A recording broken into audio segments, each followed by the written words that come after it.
Welcome sa part 6 ng ating set 2 for our review. We are now on number 33. So, ang sabi dito, the coordinates -3, 5, and 3, 5 designate the diameter of a circle. What is its circumference? So, ang circumference natin is just again equal to 2 pi r, right? 2 pi r, or this is equal to 2r is diameter. So, meron tayong diameter r. So, para mahanap yung ating diameter, ang gagawin natin is we are just going to get the distance na between these 2 points. Now, we can use the distance formula, pero may shortcut tayong gagawin since etong y is not changing. So, focus tayo sa x natin. No? So, what we are going to do is ito lang. -3 minus 3. This is -6. Square mo yan. That is 36. And again, extract the square root of that. That is 6. So, yung d mo is 6. So, meron kang c circumference is 6 pi. And that is letter C in our choices. Alright, let's do number 34. So, ang 34, which of the following statements is true? So, ang sabi sa letter A, the diagonals of a rhombus are congruent. So, this is false actually. Bakit siya false? Kasi nga, yung diagonals of a rhombus, they bisect each other, di ba? So, pag sinabing bisect, they form a right angle. But it doesn't really mean na they are congruent. So, mali yan. Letter B, all rectangles are similar. Now, be very careful pag mayroong all, no?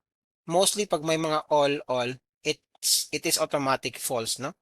So, pag sinabing all rectangles are similar, mali yan. Bakit? Yung criteria natin para maging similar yung triangles, dapat, rectangle, dapat proportional ang kanilang sides. But hindi lahat ng rectangles, yung sides are in proportion. So, hindi lahat. So, mali yan. All rectangles are rhombuses. So, yung rectangles, di ba yung ating parallelogram? Ang anak ng parallelogram is si rectangle, di ba? Rectangle at saka si rhombus. Tapos, ang anak ni rhombus at ni rectangle is si square. Okay?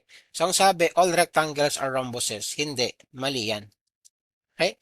So, yung tamang sagot is letter D for number 34. Some rhombuses are rectangles. Bakit some? Bakit totoo yan?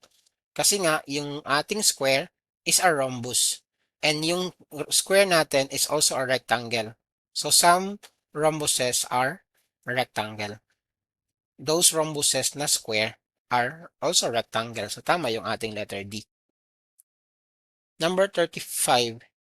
In order for the two triangles shown to be similar, what is one possible value for x? So again, for figures to be similar, kailangan yung sides nila yung corresponding sides are in proportion. Alright? Now, dito, you might be tempted no, to build your proportion. 4/7 equals x, tapos 2 and 1/3. Now, this is wrong. What makes it wrong? Kasi nga, look, this is in feet. Inches. So, you need to convert this one into inches first. Alam mo na isang 1 foot is 12 inches, right? So, convert mo na natin to. Meron kang 2 and 1/3. That is just 7/3, right? I-multiply mo siya by 12 para makuha yung ating inches. This is cancel. Merong 4 na naiwan. This is 28. So, ito is just 28 inches. Now, we can build our proportion. So, pwede natin gawin 4/7. This is equal to x over 28. And then we just cross multiply. We have 4 times 28. This is equal to 7x. Divide everything by 7. 7. Ang maiiwan sa atin is makakancel yan. 28 divided by 7 is 4. So, meron tayong 4 times 4 equals x. This is 16, right? This is 16. So, yung sagot natin is letter C for number 35. Alright, so again, 35 is letter C. Let's do number 36. in the figure below, what is the length of the altitude y? So dito, gagamitin lang natin dito is yung ating Pythagorean theorem. Alright? So, pwede natin gawin yung ating Pythagorean theorem. 6, this is 10 squared minus 6 squared, right? Square root of that.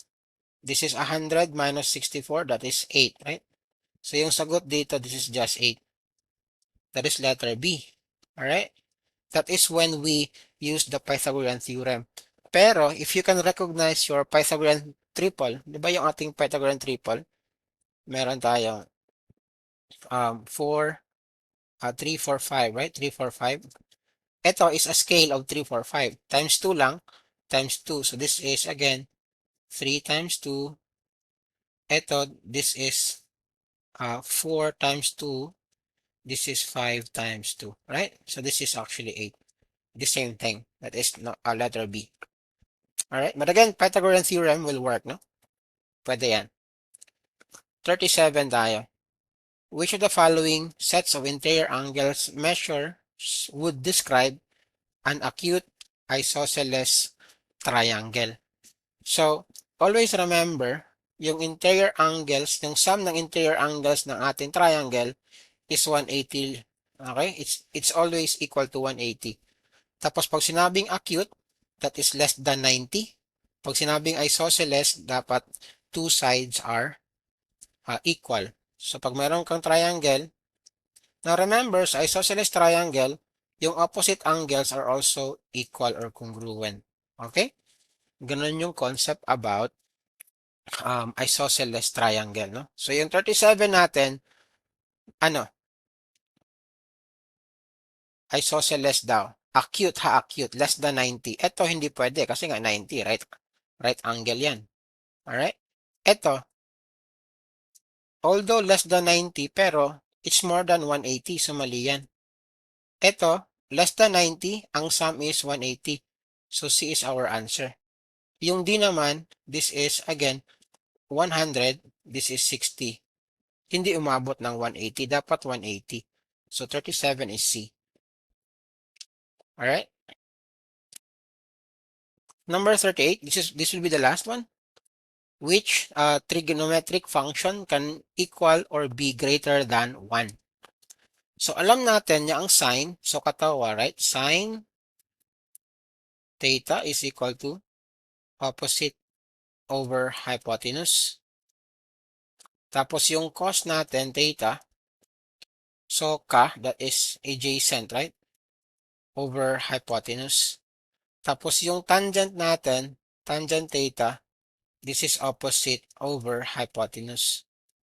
Now, yung sine natin, it can never be equal to 1, no? It's always less than 1. Bakit? Yung denominator niya is the longest side hypotenuse. So, pinakamataas. So, hindi siya possible na maging 1.